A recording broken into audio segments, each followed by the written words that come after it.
Hello बच्चों, हम जो अपना पाठ आज पढ़ने वाले हैं वो हमारी कक्षा 10वीं की पाठ्य पुस्तक कृतिका भाग 2 का पाठ है।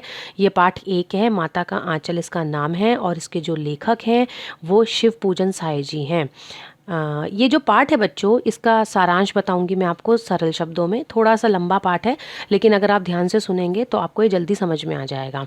इस पाठ को सारांश को शुरू करने से पहले मैं 2-4 लाइनों में ये समझाती हूँ कि इसमें बताया क्या गया है। लेखक ने शैशव काल के शैशवीय क्रियाकलापों को रेखांकित किया है इस पाठ में, जिसमें माता पिता के स्नेह, शिशु मंडली द्वारा मिलजुल कर खेले जाने वाले खेलों को उद्धृत किया गया है। लेखक ने स्पष्ट किया है कि शिशु का पिता उसके साथ भले ही अधिक समय बिताए, लेकिन दोनों में से जब अत्यधिक स्नेह और प्रेम की बात आती है या बच्चे पे कोई आपदा आती है तो उसे अपनी माँ का आंचल ही याद आता है। ऐसे समय में पिता से अधिक माँ की गोद ही उसे प्रिय लगती है और उसे लगता है जैसे माँ ही उसकी रक्षा करती है। तो बच्चों, ये पाठ जो है हम इसका सारांश में शुरू करती हूँ, आप ध्यान से सुनिए और समझिए। मुझे कमेंट करके ज़रूर बताना कि आपको पाठ समझ में आया या नहीं आया। लेखक बचपन से ही अपने पिताजी के साथ अधिक रहते थे। अपनी माताजी के साथ उनका दूध पीने तक का ही संबंध था। जब पिताजी नहा धोकर पूजा करने बैठते तब साथ ही लेखक को भी नहला धुलाकर अपने साथ पूजा में बिठा लेते थे। लेखक के माथे पर भभूत का तिलक लगा देते थे और उनके सिर पर एक लंबी लंबी जटाएं तो थी ही, बच्चों के सिर पे जैसे होती हैं, और भभूत का तिलक लगा देने से वो ऐसे लगते थे बम भोले जैसे। तो पिताजी ने लेखक का प्यार से नाम जो है भोलानाथ रख दिया था और उसे भोलानाथ कहकर ही वो पुकारते थे। जबकि जो उनका असली नाम था वो क्या था? तारकेश्वर। उनका नाम तारकेश्वर नाथ था। मैं लेखक जो है पिताजी को बाबूजी और माँ को मैया कहकर पुकारते थे। पिताजी रामायण का पाठ करते थे तो उनके पास बैठकर आईने में अपना मुंह निहारा करते थे। कौन? लेखक निहारते थे। तो पिताजी के देखने पर शर्माकर आईने को नीचे रख देते और यही देखकर पिताजी मुस्कुरा देते थे। पिताजी पूजा पाठ के बाद अपनी एक रामनामा बही में राम नाम लिखते थे। इसके बाद कागज के छोटे छोटे टुकड़ों पर राम नाम लिखकर उन्हें आटे की गोलियों में लपेटकर उन्हें गंगा जी के तट पर जाकर आटे की एक एक गोली फेंककर मछलियों को खिलाते थे। उस समय मैं उनके कंधे पर बैठा होता था। पिताजी की गोली फेंक कर मैं हंसा करता था कि पिताजी जैसे फेंकते थे तो मुझे हंसी आती थी। गंगा से जब लौटते तो पिताजी रास्ते में झुके पेड़ों की डालों पर बैठकर, मतलब जैसे मैं उनके कंधे पे बैठा होता था तो मुझे जो है वो पेड़ों की डालों पर बिठाकर झूला झुलाया करते थे। कभी कभी हमसे कुश्ती लड़ते, कभी खुद नीचे गिर जाते, कभी उनकी छाती पर चढ़कर उनकी मैं मूछें उखाड़ने लगता था। मूछें छुपाकर हंसते हुए चूम लेते थे मुझे और मुझसे खट्टा मीठा चूमा मांगते थे। जैसे आपने देखा होगा, अधिकतर जो माता पिता होते हैं बच्चे को कहते हैं ना कि खट्टा मीठा चूमा, प्यार कर दो, है ना। या बच्चे जैसे मूछें उखाड़ लेते हैं, कोई किसी के पिता अगर चश्मा लगाते हैं तो वो चश्मा उतारने की कोशिश करते हैं। तो इस तरह से जो ये बचपने वाली हरकतें थी ये लेखक बता रहे हैं इसमें। लेखक आगे कहते हैं कि मैं उनके सामने अपने गाल कर देता था तो एक खट्टा चुम्मा दूसरा मीठा चुम्मा लेते तो मूछें गड़ा देते कि मतलब अब मूछें पकड़ लो मेरी। उसके पिता ऐसे कहते थे। मैं झुंझला पड़ता था और पिताजी बनावटी रोना रोते थे। मैं खिल खिल कर हंसने लगता था। आपने देखा होगा ना, कई बार पिता जो है मतलब रोने की एक्टिंग करता है तो बच्चे को बड़ा अच्छा लगता है, तो बच्चे हंसने लगते हैं। तो इसी तरह से लेखक करते थे। पिताजी गोरस और भात की फूल के कटोरे में सान कर खिलाते थे। उनको भात जो है सब्जी के साथ मिलाकर वो उनको खिलाते थे। माँ और खिलाने की हट करती थी कि मतलब और खिलाओ बच्चे को, और खिलाओ। लेकिन पिताजी कहते कि बच्चे को खिलाने का ढंग मर्द नहीं जानते। 4-4 जो दाने का कौर देने का बच्चा समझता है कि बहुत खा लिया, मतलब जैसे 4-4 करके खिलाओ। तो माँ कहती है कि मतलब पिताजी को ऐसा लगता था कि जैसे उन्होंने मतलब उनको कौर खिलाए तो उन्होंने बहुत खा लिया, बच्चे जल्दी पेट भर जाता था बच्चे का। तो वो कहती थी बच्चे को भर मुंह खिलाना चाहिए। माँ खुद खिलाने लगती और कहती कि महतारी के हाथ से खाने पर बच्चों का पेट भरता है।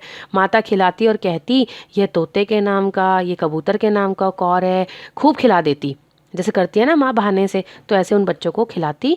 और पिताजी खेलने के लिए कहते तो हम खेलने निकल जाते थे। कभी माँ अचानक पकड़ लेती और मेरे सिर पर कड़वा तेल डालकर सिर की मालिश करती थी। कड़वा तेल मतलब सरसों के तेल को। कहते हैं बच्चे। तो मैं छटपटाता और रोने लगता। पिताजी बिगड़ उठते, किंतु माँ उबट कर ही छोड़ती थी, मतलब पूरा अच्छे से मालिश करके तभी हमें छोड़ती थी। फिर माथे पर काजल की बिंदी लगाकर चोटी गूंथती, चोटी में फूलदार बांधती और रंगीन कुर्ता टोपी पहनाकर कन्हैया बनाकर हमें तैयार कर देती थी। और मैं सिसकता रहता। पिताजी मुझे गोद में उठाकर बाहर ले आते।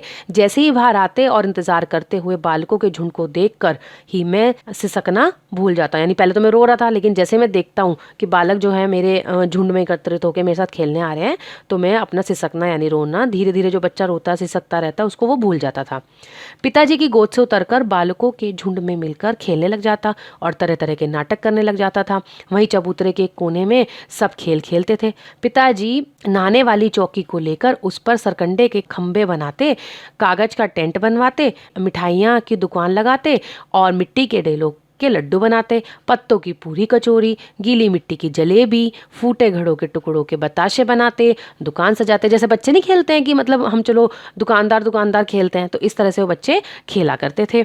उन्हीं टीकरों के जस्ते के छोटे छोटे टुकड़ों के पैसे बना लेते। हम बच्चों में से ही खरीदार होते और हम में से ही कोई दुकानदार बन जाते, बेचने वाले।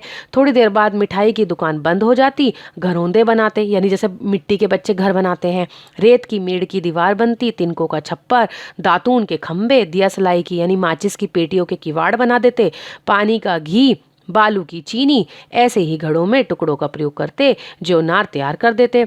हम ही बच्चे थे वो पंगत में बैठते। पंगत मतलब जैसे लाइन से बैठ जाते ना खाने के लिए, पंगत में धीरे धीरे आकर बाबूजी भी बैठ जाते हैं हमारे साथ। उनको बैठते देखते ही हम बच्चे घरौंदे बिगाड़ कर भाग जाते थे। वह भी हंसते हंसते लोटपोट हो जाते थे और फिर हमसे पूछते कब होगा भोज। भोलानाथ, यानी मतलब पंगत में तो बिठा दिया, लेकिन भोजन कब कराओगे।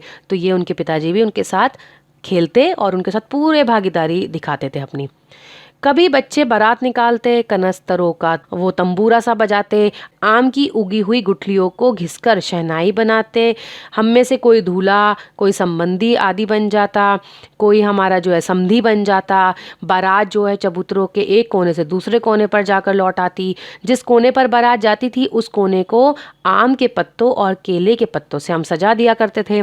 लाल कपड़े से ढककर एक बनी पालकी में हम क्या करते थे, दुल्हनिया बिठा देते थे। बारात के लौटने पर पिताजी पालकी के कपड़े को ऊपर कर देते और हम हंसकर भाग जाते।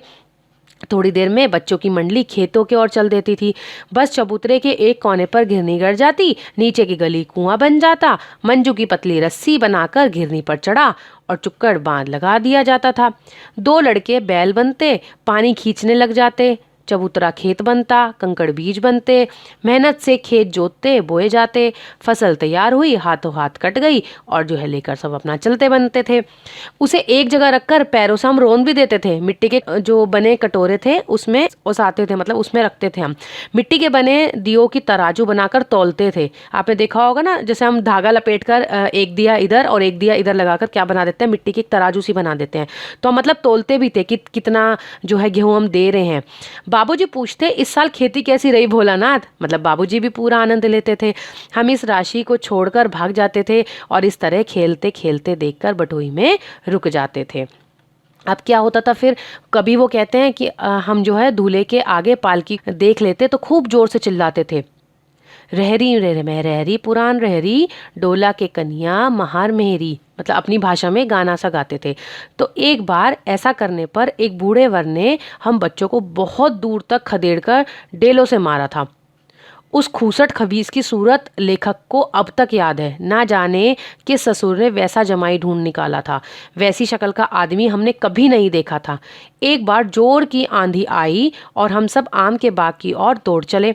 आकाश काले बादलों से ढक गया, मेघ गरजने लगे, बिजली कौंधने लगी, ठंडी हवा सनसनाने लगी, पेड़ झूमने लगे और जमीन छूने लगी। हम बच्चे चिल्ला उठे, एक पड़सा की लाई, बाजार की छितराई, बरखे उधर बिल्लाई, मतलब अपने गाने गाते थे बच्चे ये। लेकिन बारिश नहीं रुकी, बहुत तेज बारिश होने लग गई। पेड़ों की जड़ से वो सट गए बच्चे। थोड़ी देर में जब वर्षा थमी तब उन्होंने देखा कि वर्षा के थमते बाग में बिच्छू नजर आए। हम डर कर भाग चले। हम में से जो था एक बालक जो बैजू ढीठ था उससे भागा नहीं जा रहा था। संयोग से रास्ते में मूसन तिवारी मिल गए। बैजू ने चिढ़ाया और कहा, बुढ़वा बेईमान, मांगे करेले का चोखा। हम लोगों ने उसी के सुर में सुर मिलाते हुए चिल्लाना शुरू कर दिया। मूसन तिवारी हम लोगों के पीछे दौड़े और हम अपने अपने घर की ओर भागे। हमारे ना मिलने पर भी तिवारी पाठशाला गए और वहाँ से गुरुजी को हमारी शिकायत की। गुरुजी ने क्या करा, हम 4 लड़कों को उन्होंने वहाँ से मतलब लड़कों को भेजा कि उन्हें पकड़ के लाओ। अब क्या था, वैसे ही 4 लड़के आधम के। बैजू तो भाग गया और पकड़ा गया लेखक। गुरुजी ने मेरी खूब खबर ली। बाबूजी को जैसे ही पता चला वे पाठशाला दौड़ चले आए। मुझे गोद में उठाया, पुचकारा। मैंने रोते रोते आंसुओं से बाबूजी का जो कंधा था वो तरबतर कर दिया। मेरे गुरुजी से प्रार्थना करी कि मुझे घर ले चलें और रास्ते में साथी लड़कों का झुंड मिला। वे जोर से नाच रहे थे और गा रहे थे, माई पकाई घर घर पुआ, हम खाई पुआ, ना खेलब जुआ। उन्होंने देखकर हम रोना धोना सब भूल गए, बाबूजी की गोद से उतर गए और लड़कों की मंडली में मिल गए। अब एक मकई के खेत में घुस गए और चिड़िया उड़ाने लग गए। एक भी चिड़िया हाथ नहीं आई। हमने चिड़िया उड़ाते देखा। गांव के आदमी हंसते हुए कहने लगे, चिड़िया की जान जाए, लड़कों का खिलौना। फिर कहा, सचमुच लड़के और बंदर पराई पीर नहीं समझते। एक बार टीले पर चूहे के बिल को देखकर हम बिल में पानी उलीचने लगे। उससे चूहा तो निकला नहीं, सांप निकल आया। अब क्या हुआ, हम डरे और रोते चिल्लाते भाग चले। जहां तहां गिरे, सारा शरीर लहू लुहान हो गया और पैरों के तलवे कांटों से छलनी हो गए। मैं घर की ओर भागा। बाबूजी ओसारे में हुक्का गुड़गुड़ा रहे थे, यानी आंगन में हुक्का गुड़गुड़ा रहे थे।